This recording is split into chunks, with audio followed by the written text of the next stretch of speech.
Gérard Pateau, la 39.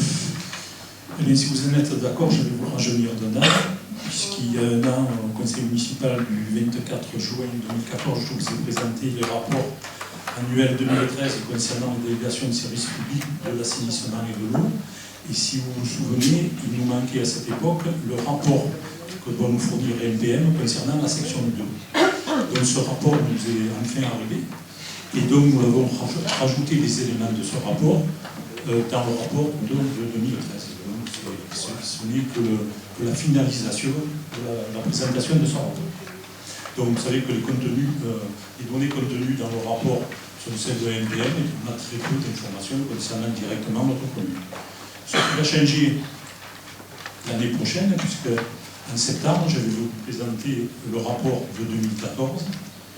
Donc, pour l'assainissement, c'est sur l'ensemble de la commune. Par contre, pour l'eau, à partir du 1er janvier 2014, comme toutes les délibérations que nous avons passées durant cette année, donc du 1er janvier 2014 au 30 juin 2014, ça sera toujours pour l'eau section 2 MPM. Par contre, à partir du 1er juillet 2014, donc le prix de l'eau sera complètement unifié à la fois sur la section 1 et sur la section 2, mais je vous en reparlerai beaucoup mieux au mois de septembre en vous présentant le rapport complet. On n'aura plus qu'un prestataire de service.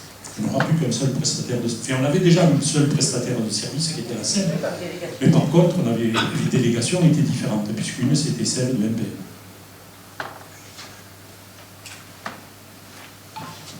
Des questions, des remarques? Bon, simplement rappeler que l'eau va être un enjeu majeur de la métropolisation. L'eau, oui, au sens large du mot, hein, eau pluviale, assainissement, puisque le 1er janvier 2016, il y a un certain nombre de choses qui vont changer.